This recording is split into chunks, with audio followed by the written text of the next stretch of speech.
Good afternoon, my Real News Midday TV family. Welcome back to the channel for another news update.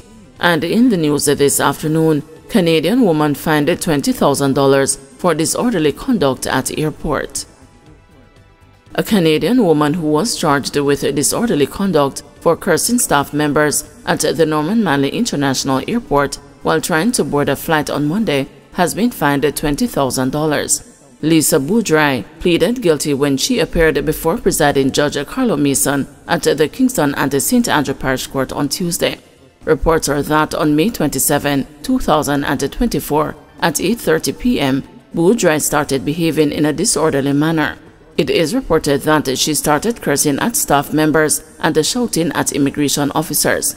When cautioned against her conduct, she responded, "Hurry the F up and charge me so I can leave this place." Boudry was then arrested and charged. Ahead of sentencing the accused, Judge Mason noted the sensitivity of the airport and said, "Ms. Boudry, I'm glad that you owned up to your own bad behavior. It is not something we condone." She was then sentenced to $20,000 or 3 months in prison. Man fined $4,000 for carrying ratchet knife. A man was fined $4,000 after he pleaded guilty with explanation for carrying a ratchet knife when he appeared in the corporate area parish court on Tuesday. Theodore Washington was charged with carrying an offensive weapon after lawmen searched him and found the ratchet knife. Appearing before presiding Judge Carlo Mason, who asked if he understood that it is an offense to carry the weapon, Washington explained, "I use it to work, Your Honor." "I know, but you have to understand that thieves use it for work too." Judge Mason responded abruptly before sentencing him to a fine of $4,000 or 10 days in prison. Police closely monitoring Maxfield Avenue amid a flare-up of gang violence. Members of the St. Andrews South Police are keeping a close watch of sections of Maxfield Avenue following a flare-up of gang violence on the weekend. A 48-hour curfew was imposed in the area on Sunday after a 16-year-old boy was fatally shot in the violence. The teenager was killed at the intersection of Ashley Road and Metcalf Street Saturday night. Another man was wounded in the attack and has been hospitalized. The news was informed that a 10-year-old child was also injured in the violence, but this has not yet been confirmed by the police. Superintendent Damon Manderson, head of the St. Andrews South Police, told the news that the police have increased their presence in the area. He said the two factions, comprising mostly juveniles, are involved in the violence. Superintendent Manderson said the police have identified several suspects and have launched a search for them. Taxi operator accused of killing and burying man in Shallow Grave remanded. The taxi operator accused of killing a man and burying him in a shallow grave in St. Catherine earlier this month was remanded Tuesday when he appeared before the St. Catherine Parish Court. Paul Drummond is charged with murder, accessory after the fact, conspiracy, and unlawful burial of a dead body. Drummond is charged in relation to the death of 34-year-old security guard Kevin Anderson. He was ordered to return to court on June 12. Investigators reported that the deceased was last seen alive in the company of Mr. Drummond on May 1. He never returned home and a missing person report was later filed. An investigation was launched and Anderson's body was found in a shallow grave on May 9. Drummond was later arrested and subsequently charged. Golden chides the government for failing to improve health care services. Opposition leader Mark Golden has said Jamaica's health sector is facing a crisis and accused the government of failing to implement the required measures to improve health care services.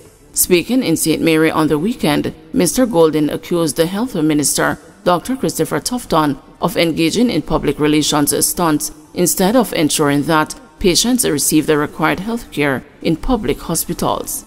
But everybody who I know who comes to me for help because of what their experience is with the health system is a situation of sufferation. They need surgery. They have to be waiting for years before they can get the surgery done in the public hospital. They can't afford the medication unless it's on the National Health Fund or JADEP, which is PNP policies, put those things in place for the people. But if the drugs are not on that, sufferation, can't afford to buy and fill a prescription. Diagnostic tests can't be done because the equipment is not being maintained. They have to outsource it to the private sector at a huge cost. This is not a government for the people. This is a government that is there to look after themselves and those who support them financially. The government has insisted that it is investing billions of dollars to purchase equipment and improve service delivery in the health sector. Jamaica will soon receive a disaster early warning system. Come June, the government of Jamaica is set to receive a wireless disaster communication system from Japan just in time for start of the 2024 Atlantic hurricane season.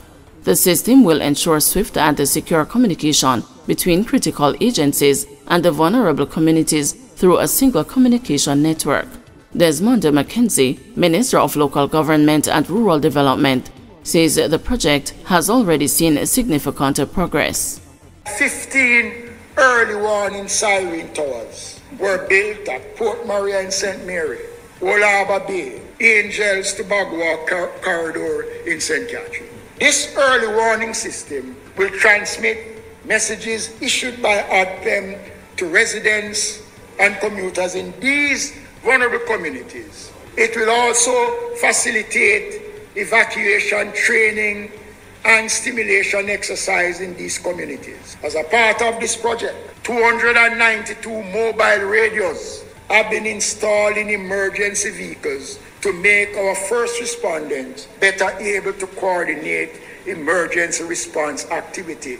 This will be comprised of 10 siren towers that can automatically, manually operate, 2 auto weather stations, and 2 rainfall intensity gauge in the watershed, which will be linked to the siren. Additionally, clear identifiable evacuation routes with appropriate signs will be developed to ensure rapid escape from flood-prone areas. ADPEM will undertake a public education awareness campaign. This, Madam Speaker, along with the residents and business owners, will be trained to manually operate the siren interpretation warning messages.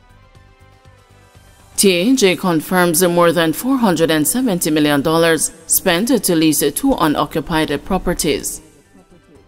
Tax Administration Jamaica says to date it has spent $23 million to lease a property in Anota Bay, St. Mary, which is to be the site of its new office in the parish. Work to refurbish the building for occupation this year is slated to begin next month. Addressing Parliament's Public Accounts Committee on Tuesday, TAJ Commissioner General Ainsley Powell provided an update on 2 properties which were the subject of a special audit by the Auditor General's Department looking at the leasing arrangements. We are at the point where we are going to start the process of putting the office in order for us to occupy, which is at a cost of estimated at roughly $30 million. The expected start date is June 10th for that work, and we expect it to be completed within 4 months. We'll be putting in counters for the service areas, and we'll be doing cabling, structured cabling to facilitate the IC network. And so we are hoping that by the 3rd quarter we should be in that space. A fair amount of work on our contract was done by the landlord, and they had put in elevators, bathrooms, flooring, etc. But finishing the works is going to be our main response. And what is the anticipated cost for the retrofitting of the space? It will probably take us somewhere close to $1 billion. Guys, thank you for watching. See you this evening at 6 p.m. for another news update.